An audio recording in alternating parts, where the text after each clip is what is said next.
What's up, everybody? Crackshot Tactical here, and today we have everybody's favorite Austrian Nerf gun, the Glock 19 Gen 4, chambered in 9mm Luger.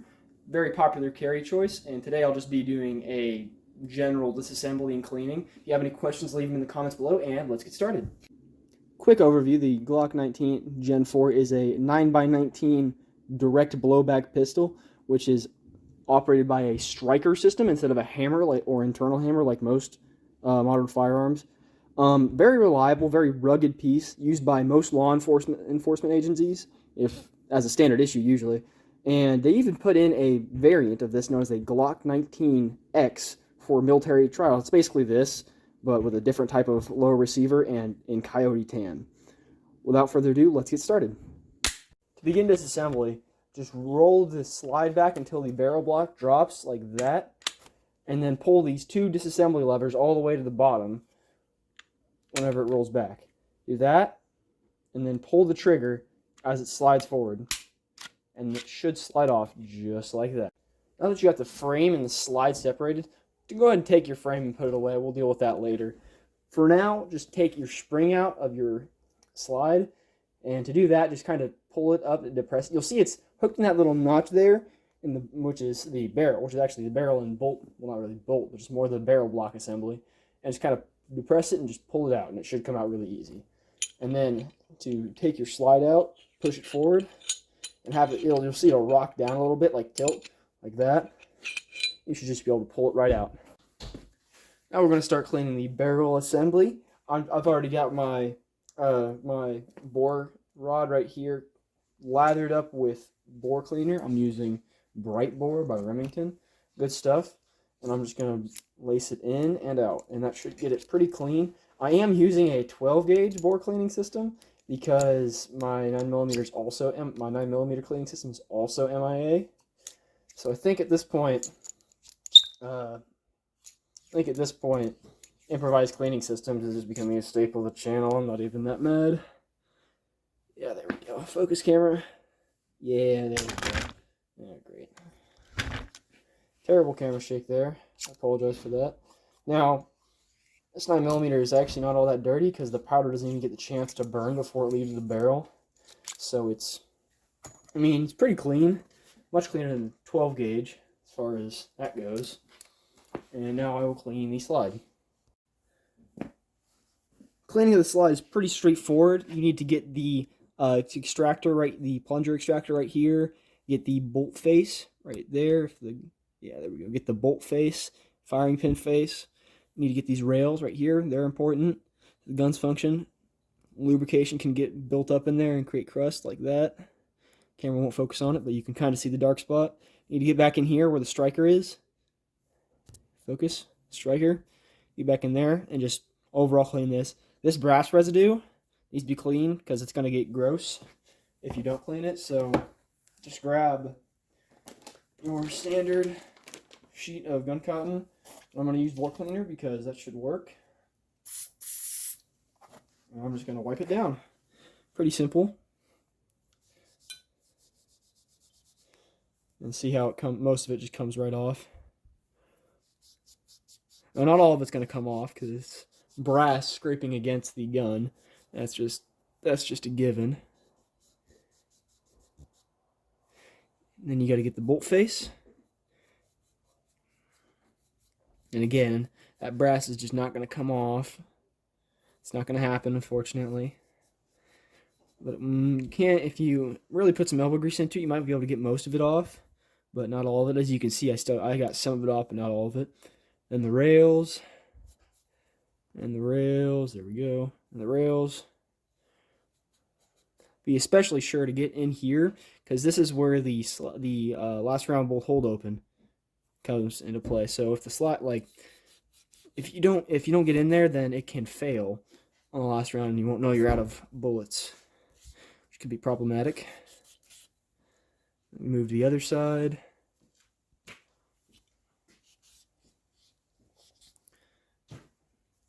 We'll get the striker system back here. Technically the striker is in the frame of the pistol. It's this system right here. Back in here, there we go. It's this right back here, that's the striker. But this is also a piece of the striker system because that is what connects it to the trigger. The striker system is what makes the Glock have such a heavy and bad trigger pull. I personally don't mind it that much, but I don't like it either. And with that, we can move on to the frame. Now we'll move on to the frame. I'm going to use same gun cotton and bright bore combination. Now I use bore scrubber on most of this gun because most of it gets gas and nasty. Really with this, all you need to clean is these rails. You should clean the whole thing, clean and oil the whole thing, but oil specifically these rails and clean them. And back here in the striker system, you need to oil the striker system or else it will fail. Trust me, and it'll also help with your trigger pull, because the trigger pull on these Glocks is notorious to be just garbage, which is why there's such a massive aftermarket part system for the trigger. You see back here, you need to get in here as well, because there's a lot of carbon buildup in here. If I look, yeah, see how nasty that is. It's really back. There's a little hook in there, and that's what helps with the feeding of the rounds, and that gets really carbon encrusted really fast. You just need to clean that. Pretty easy. Yeah, see, easy enough. And then I'm going to push this up a little bit out of the way. This is your slide lock, and because there's no slide stopping it there, I can just push it up. Now, don't push it up too hard, you will break it, and that will suck. But I'm going to push it up a little bit so I can get underneath it and clean in there. I think that about does it. I'm going to clean a little bit back here. Notice that the trigger is all fully depressed and the striker is down, so it will not snap into me. That will freaking hurt. And then I will go into lubrication. To begin lubrication, take your trusty lubrication, or in my case, Rem oil. I quite like this stuff. I've said it many times. Keeps my firearm well working in cold and warm weather. This is a dual purpose because I am from Illinois and it gets cold there in the winters and hot in the summers. I'm going to get these rails here. I'm sure you see them. I have to get all those. If I don't get those lubricated correctly, the gun will gum up and jam. Then I'm going to get back here in the striker group, and I'm just going to spray directly on there because that just needs lubrication in general. It should be fine with just a little bit. You don't need a bunch on it, and that should be good with that. Then I'm going to take the rails on this gun, on the top of the gun, and I'm just going to spray directly on there with a little bit. And then I'm going to pick some up with this. I'm going to put it on the rails like that. Pretty easy. I'll also wipe some on this right here because this makes direct contact with the rounds at the top of the magazine whenever you are feeding, and if there's too much friction there, it can cause issues. Alright, and then I'm going to lube up back here a little bit. Actually spray directly on that because that is a piece of the striker group. That should be good. Also, while I'm at it, I will lube up the spring a little bit. Spring doesn't need too much cleaning. It probably does need cleaned every once in a while, but this is just routine, so I don't need to take it apart and clean it.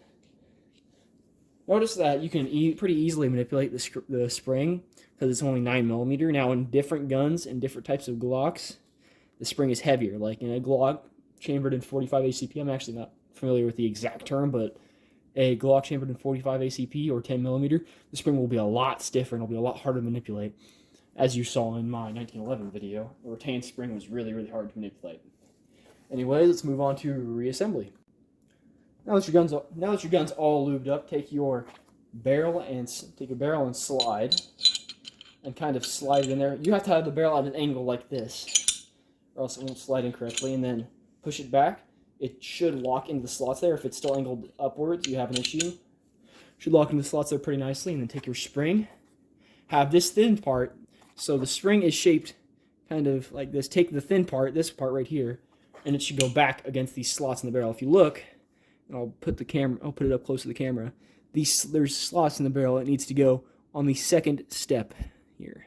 It needs to go right there.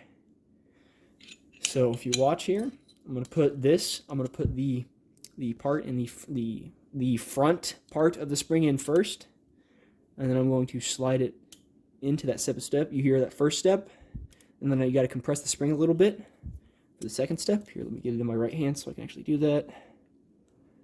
And then it should click in pretty well. and the barrel should be secured. You shouldn't be able to move it very easily, if at all, unless you pop it down, in which case it might shoot out at you, but don't do that. But yeah, that should be it. And then I just take it with my frame here, which is unloaded, by the way. There's no magazine in it. And I just line up the back rails with the front rails right here. Whenever I say rails, I don't mean these bottom accessory rails. I mean the actual functioning rails, and just kind of, they'll snap together, and that should work. And then this ensuring your gun is clear. Maybe test fire it a couple times.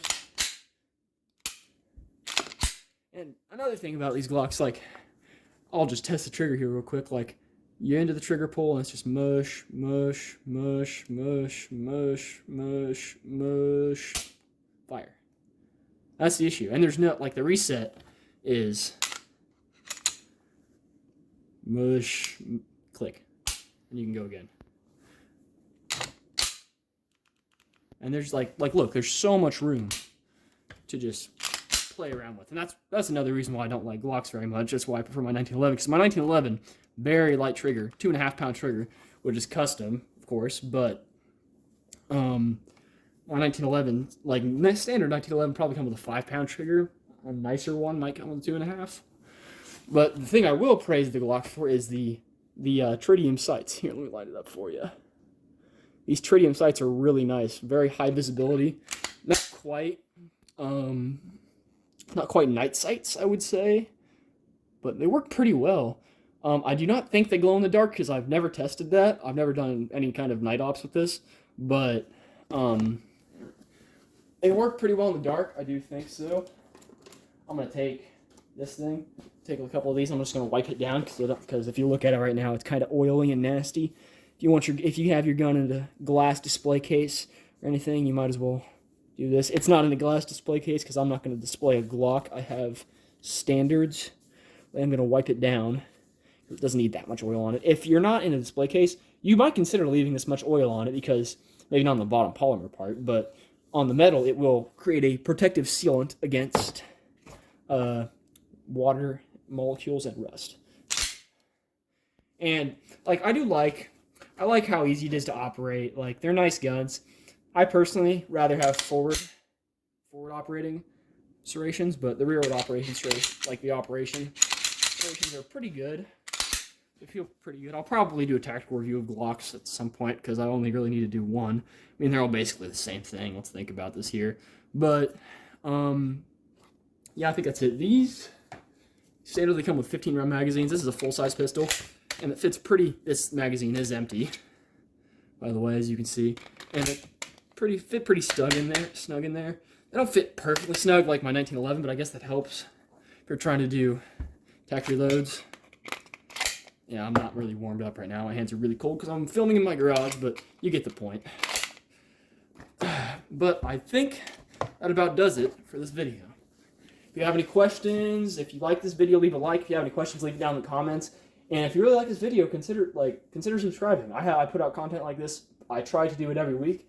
Can't quite do it. I will be doing Thanksgiving break videos because I am a decent human being and I like you guys. But I think that's about it. If you guys like this video, subscribe. If I get enough subscribers, I'm going to be able to pull some money together for some more exotic guns. And I think that wraps it about up. And until next time, Crackshot Tactical, out.